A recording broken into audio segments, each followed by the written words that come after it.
Je voudrais dire un petit mot pour essayer de remettre les choses à l'endroit, puisque tout le monde les voit surtout à l'envers. Quand je dis que dans ces organisations, nous étions protégés face aux autres, ce que je veux dire, c'est que dans le travail segmenté et séquentiel, il y a une vertu fondamentale, c'est que nous n'avons pas à coopérer avec les autres. C'est-à-dire que chacun peut faire son boulot dans son silo sans avoir à coopérer, collaborer, utiliser le mot que vous voulez, avec les autres. Or, contrairement à ce que l'on passe son temps à nous dire, la coopération dans les organisations, c'est tout sauf naturel. La coopération, c'est tout sauf spontané. C'est quelque chose qui est humainement dur, extrêmement dur, pour une raison d'ailleurs qui est évidente, c'est que la coopération, c'est quelque chose qui vous met dans des situations de dépendance vis-à-vis des autres. Et voyez, on pourrait faire le test dans cette salle, si vous posez la question de savoir, si vous prenez n'importe quelle situation de travail normale, aucune situation exceptionnelle bien sûr, mais juste la vie quotidienne, combien parmi vous aiment dépendre des autres, vous verriez le résultat. Il vous suffit d'imaginer le temps et l'énergie que chacun d'entre nous passe à éviter toute situation de dépendance, ce qui est un combat quotidien.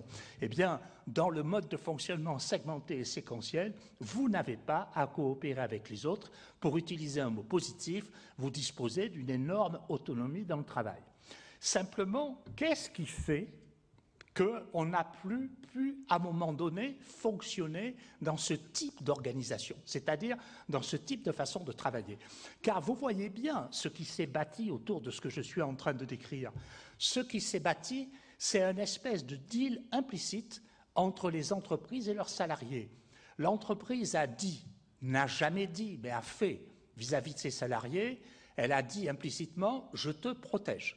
Et encore une fois, c'est pas je protège ton emploi, c'est je te protège face aux clients et je te protège face aux autres.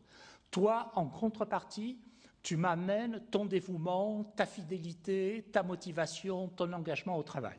C'est ce que les sociologues appellent le deal loyauté-protection. Ça marche très bien. D'ailleurs, vous ne trouvez pas que c'est quelque chose de marrant que cette période dans laquelle le client n'a pas le choix, on ait appelé ça les 30 glorieuses? C'est vous dire à quel point le client est un problème quand même. Hein. Vous voyez, c'est pas moi qui l'ai inventé. Et donc, la question, c'est qu'on n'avait aucune raison majeure de sortir de ce type de travail, puisqu'encore une fois, il est extrêmement protecteur. Donc vous voyez là, mais ok, mais restons-en là quand même, hein, puisqu'on n'a pas spécialement vocation à aller travailler pour le faire dans la dureté, la violence, l'exigence, etc., etc. Le problème, c'est que ces organisations segmentées et séquentielles produisent des biens et des services à coût élevé et à qualité faible. C'est quelquefois ce que j'appelle, quand je parle de l'administration publique, le surcoût du service pauvre. C'est-à-dire que le bien ou le service n'est pas d'extrême qualité et en même temps, il vaut tout à fait extrêmement cher. Tant que le client n'a pas le choix, il accepte ça. Le jour où le client n'a pas le choix, il va vous dire « stop, je veux plus pour moins ». Ce qui est en apparence contradictoire, et excusez-moi de reciter l'administration publique, je ne le ferai pas trop souvent, mais il n'y a que dans l'administration publique aujourd'hui où l'on va vous répondre « si tu veux plus, ce sera plus ». Dans le secteur marchand, on ne peut pas répondre ça. Donc, pour résoudre cette quadrature du cercle, il faut que je propose mieux pour moins, il va falloir que je trouve une variable d'ajustement, comme on dit. Eh bien, la variable d'ajustement qu'ont trouvée les entreprises, c'est l'organisation du travail. Et donc, le passage de ces organisations en silos, tayloriennes, segmentées et séquentielles, à des organisations transversalisées, coopératives, par projet, utilisons le mot que l'on veut utiliser. Le problème, c'est que si effectivement ce nouveau type d'organisation donne de meilleurs résultats du point de vue de la performance économique, ça accroît brutalement la dureté du travail pour les raisons que j'ai indiquées tout à l'heure. Et à nouveau, je vous en supplie, ne cédez pas au verbiage managérial qui tente à vous culpabiliser en vous disant que, par définition, la coopération, c'est quelque chose de super. Vous voyez, c'est pas vrai. La coopération n'est pas un comportement naturel. D'ailleurs, je voulais dire, s'il y en a parmi vous dans cette salle qui ont des difficultés à coopérer, ne vous inquiétez pas, vous ne souffrez d'aucune pathologie particulière, vous êtes simplement des gens normaux. Voilà.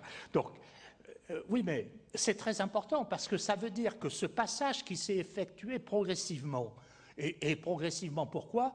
Parce que l'arrivée d'une concurrence dure a concerné les différents secteurs de d'activité à des moments différents. Mais le passage d'un mode de fonctionnement à l'autre, d'un type d'organisation à l'autre, comme vous le voyez, rompt le deal entre l'entreprise et les salariés. C'est-à-dire, fondamentalement, l'entreprise dit à ses salariés « je ne peux plus te protéger comme je te protégeais avant. Je romps ma partie du deal ». Eh bien, qu'ont fait les salariés? Ils ont rompu leur partie du deal. C'est-à-dire qu'on est passé de salariés, en particulier des cadres d'ailleurs, extraordinairement investis, fidèles, loyaux, à des cadres qui ont maintenant une conception instrumentale du travail. Qu'est-ce que j'appelle une conception instrumentale du travail? Je vais vous en donner un exemple récent qui m'a frappé. Je visitais l'autre jour une fonderie. Donc la fonderie, c'est du travail hard, hein, les fonderies. Et je ne la citerai pas, bien entendu. Et le directeur de l'usine dans laquelle je faisais mes interviews me présente un jeune homme, 28 ans. Il me dit tout à fait brillant, ingénieur des arts et métiers, travail impeccable. Il me dit vraiment super sérieux. Et il me dit, voyez, pour lui, si je lui parle de vie professionnelle, c'est un oxymore, il me dit. C'est-à-dire, on ne peut pas mettre ensemble les mots vie et professionnel, me dit-il. Voilà, et c'est effectivement une caractéristique de la situation actuelle, de ce que j'ai appelé tout à l'heure le désinvestissement du travail, qui ne concerne pas, comme on le croit, que les nouveaux entrants sur le marché du travail, qui progressivement concernent toutes les catégories, mais plus particulièrement les nouveaux entrants. D'ailleurs, quelquefois, quand je fais ce type de conférence, on me dit « Ah, mais qu'est-ce que vous pensez de la génération Y ?»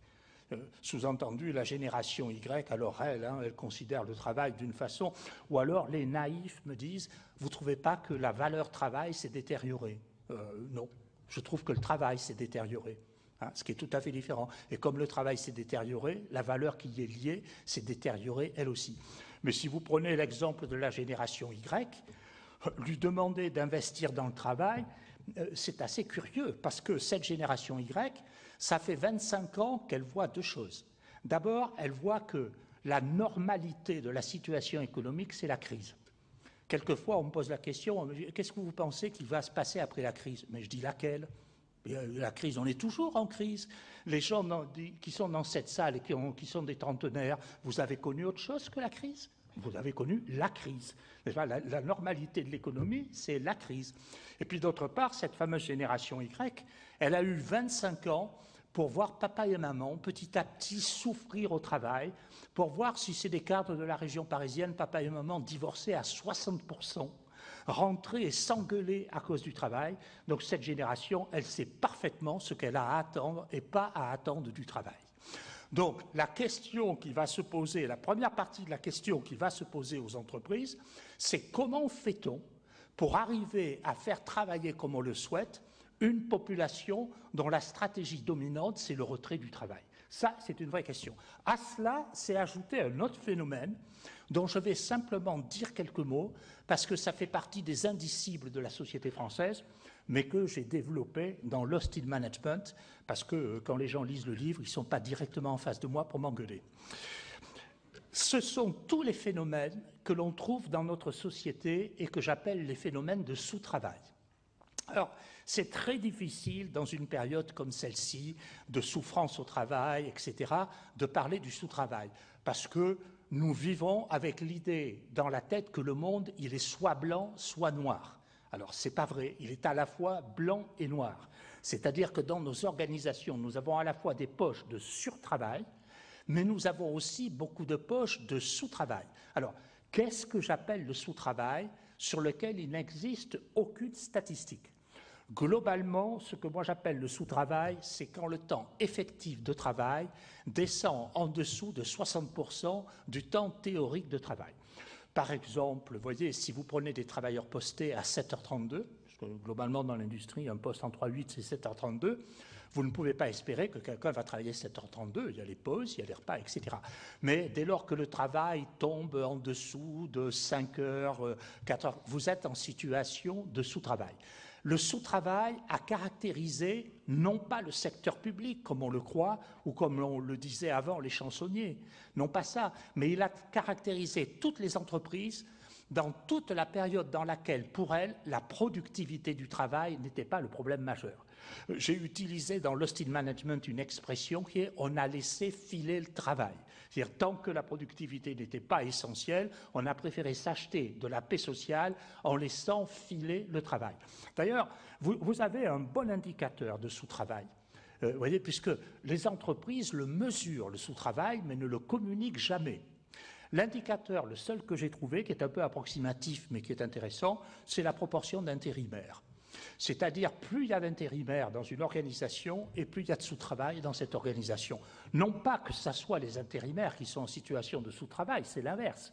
Mais comme dans toutes les sociétés, chaque fois que l'on veut avoir des privilégiés, il faut des exclus pour faire ce que les privilégiés ne font pas. Donc, quand on n'arrive pas bien et qu'on en a les moyens à faire travailler les titulaires, on demande aux intérimaires de faire le travail que les titulaires ne font pas. D'ailleurs, telle ou telle entreprise qui se trouve dans ce livre, mais que je ne citerai bien sûr pas, a fait les calculs de différentiel de productivité entre les titulaires et les auxiliaires qui va souvent de 1 à 2. Alors, encore une fois, ça marche très bien tant que la productivité du travail n'est pas le problème. Mais vous voyez à un moment donné, quand les deux phénomènes se sont rencontrés, ce qu'il a fallu faire. Il a fallu remettre ou essayer de remettre au travail à la fois des populations sur lesquelles on avait laissé se développer des pratiques qui posent problème aujourd'hui, et en même temps, il faut obtenir le travail que l'on souhaite d'une population qui est en situation de retrait par rapport à ça. C'est un pari difficile et dur auquel se sont trouvées confrontées les entreprises. Alors, la question, c'est comment y ont-elles répondu? Si j'avais à le résumer par un mot, qui est un mot épouvantable, les entreprises ont horreur que j'utilise ce mot, mais néanmoins, je vais l'utiliser avec vous. Fondamentalement, les entreprises y ont répondu par la coercition. Voilà. Alors, qu'est-ce que j'appelle la coercition? Eh bien, ce que j'appelle la coercition, c'est le trio infernal, et j'utilise volontairement cette expression, que constituent les process, les indicateurs de performance et les systèmes de reporting. Alors, ici, il faut s'arrêter un petit moment. Pourquoi dis-je que c'est de la coercition?